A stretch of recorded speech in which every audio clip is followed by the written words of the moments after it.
Hi guys, sorry it's been a while since I've filmed and uploaded a video. I've had a lot going on.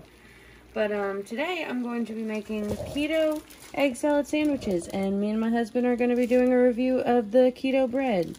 I already started the water because I know it takes water forever to boil. And I know some people are like, oh, you should only put your eggs in after you boil, like start the water, but I do it this way and it works out just fine. So you might have noticed that one of the eggs cracked when I put it in there, but when I make egg salad sandwiches anyway, like, you're gonna chop up the eggs regardless, so it really doesn't matter. But I'm gonna set a timer now for about 9 minutes.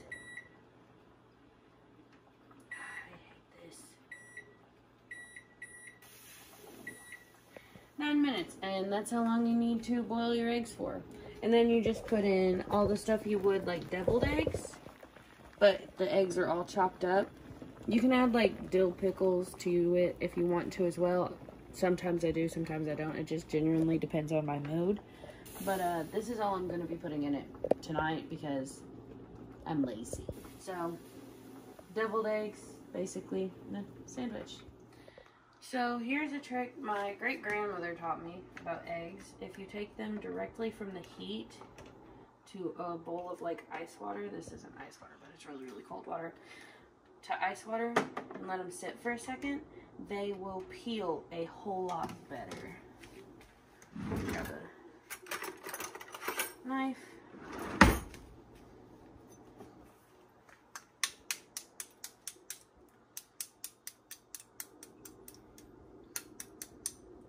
Let them sit for a second, and then you just peel them off.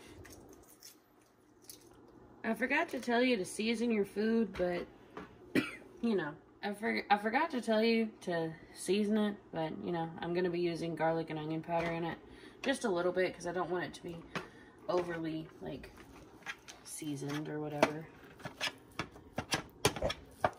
You're gonna use this whisk to smash it all up. You kind of want just bite-sized pieces. You don't want big chunks of anything in there, because then it's just, you know, bites of egg. So I'm going to start with a seasoning, a little sweetener packet, because I don't want them too sweet, you know. Then I add a little bit of salt. I swear it's not adding a lot of salt, it's just I have it set to only come out of one hole. And then a little bit of pepper. That looks good. And I genuinely go by looking when it comes to seasonings. Like, I don't want it... Oh, see, that's why you do it over a spoon. Like that much. Minus that much.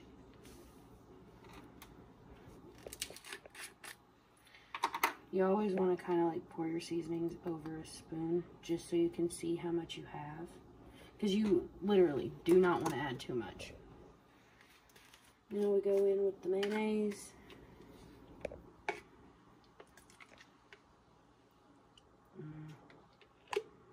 And there's no real measurements here because I genuinely don't know how to measure this.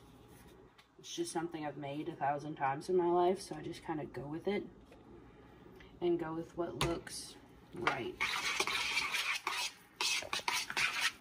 And if you don't like mustard in your egg salad, don't add mustard to your egg salad. If you don't like mayonnaise, you can always use like sour cream, or I've heard of some people using Greek yogurt. I don't know how that would turn out, but that's what some people have done. And then you just simply scoop it onto your bread.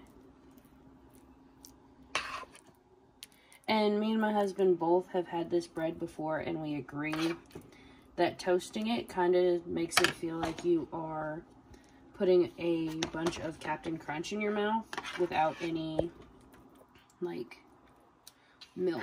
It's just dry Captain Crunch. So we're gonna eat it untoasted. So we got the bread from Walmart, and the Walmart we got it from just happens to not have the bread we usually get, which is well, I can't remember the name brand of it, but it's a lot better than this right here. Which this isn't bad, but the bread we normally get tastes a lot closer to actual bread, and it comes in 3 different varieties, which is wheat. That 7-grain bread was one of them. Yeah, the 7-grain one and white bread and King's Hawaiian.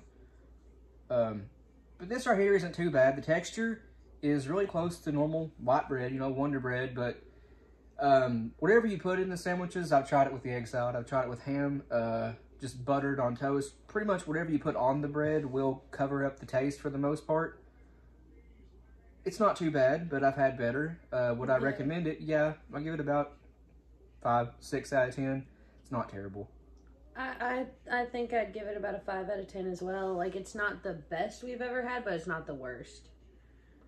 When you toast it, it gives it this weird flavor and kind of dries it out. Like, you know how when you make toast with normal bread, only maybe 30% of the bread actually gets, you know, crispy, and the rest of the bread stays soft. Well, if you toast this bread, it's hard all the way through. Yeah. And it, like I said, it gives it a gives it like a flavor. Funky aftertaste. Yeah. But it's not bad. Like I said earlier, we kind of prefer it untoasted. Yeah, I give it about a 5 out of 10. We've had better, but we've had worse as well. Far worse. Oh my God, far worse. But yeah, thank you guys for watching, and see you guys next time. Bye.